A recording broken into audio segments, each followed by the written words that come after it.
क्या आप जानते हैं कि झारखंड में आज भी कई जनजातीय समुदाय अपने पारंपरिक नियमों से शासन चलाते हैं? जी हां, भारत के इस प्रमुख आदिवासी राज्य की शासन व्यवस्था सच में एक बहुत ही अनूठा और दिलचस्प ढांचा है। यहाँ सदियों पुराने पारंपरिक रीति रिवाज और आज के आधुनिक संवैधानिक कानून सिर्फ अगल-बगल मौजूद ही नहीं हैं, बल्कि एक साथ मिलकर काम करते हैं। आज के इस विश्लेषण में हम इसी अनोखे संगम की बात करेंगे। हम जानेंगे कि कैसे एक तरफ गहरी जड़ें जमाए हुए कबीलाई नियम हैं और दूसरी तरफ एक आधुनिक लोकतांत्रिक ढांचा। और कमाल की बात यह है कि दोनों बिना एक दूसरे को काटे कैसे शानदार तरीके से साथ चल रहे हैं। तो सबसे बड़ा सवाल जो हमारे सामने आता है वो ये है, झारखंड में पारंपरिक नियम और आधुनिक कानून आखिर एक साथ काम कैसे करते हैं?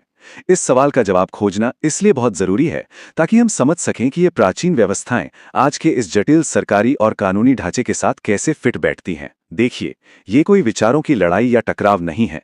सच कहूं तो ये एक बेहद सुव्यवस्थित साझेदारी है। सदियों से चले आ रहे नियम अचानक से रातों रात खत्म नहीं हो जाते, बल्कि वो हमारे आधुनिक राज्य की कार्यप्रणाली के भीतर अपना एक नया और मजबूत रास्ता तलाश लेते हैं।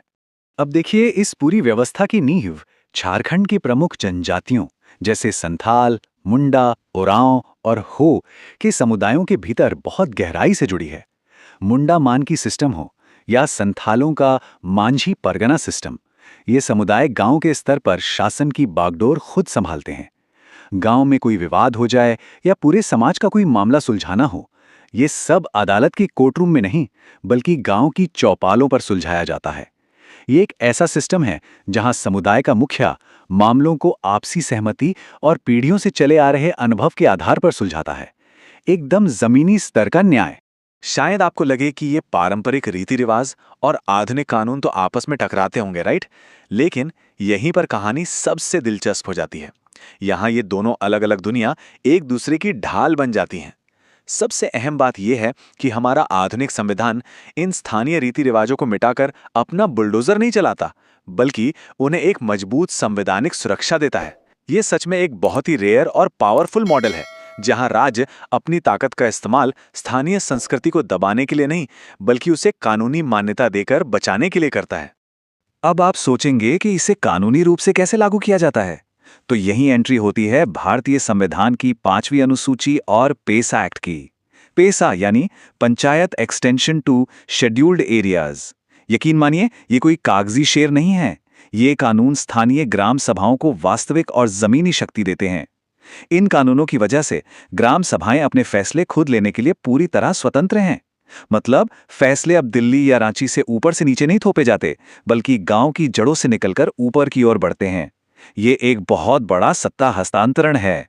हम अक्सर एक नारा सुनते हैं, जल, जंगल और जमीन। ये सिर्फ 3 शब्द नहीं है, बल्कि ये पूरी जनजातीय पहचान और जीवन शैली की आत्मा है।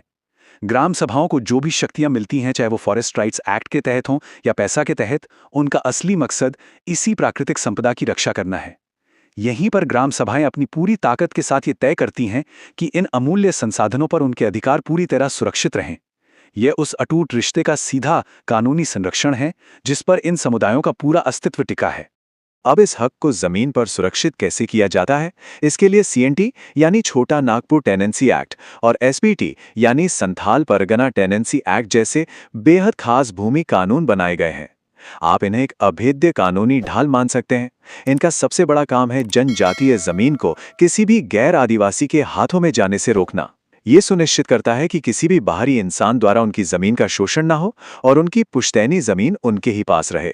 ये वो सुरक्षा कवच है जो समुदायों को विस्थापन से बचाता है। बेशक आज के समय में माइनिंग, जमीन अधिग्रहण और विकास के नाम पर अक्सर आदिवासी अधिकारों के साथ कुछ टकराव देखने को जरूर मिलता है। सांस्कृतिक पहचान को बचाने और राजनीतिक प्रतिनिधित्व की चुनौतियां भी हैं, लेकिन इसके बावजूद संवैधानिक कानूनों और पारंपरिक रीति रिवाजों का ये अनोखा ढांचा अपनी जगह पर बहुत मजबूती से खड़ा है। ये दोहरा सिस्टम आदिवासी समुदाय की सांस्कृतिक पहचान को बनाए रखने के लिए एक बहुत ही विश्वसनीय तंत्र साबित हुआ है। ये हमें बताता है कि नीतियां जब स्थानीय परंपराओं के सम्मान के साथ बनती हैं तो उनका असर कितना गहरा होता है। तो इन सब बातों को समझने के बाद एक बहुत ही दिलचस्प सवाल उठता है, क्या परंपरा और आधुनिकता का ये बेहतरीन संतुलन भविष्य के विकास के लिए पूरे देश या दुनिया के लिए एक मॉडल बन सकता है?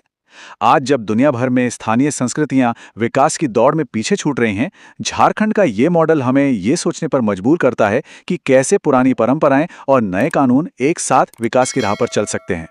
और सच कहूं तो झारखंड का विकास तभी संभव है जब परंपरा और आधुनिकता इसी तरह साथ साथ चलें।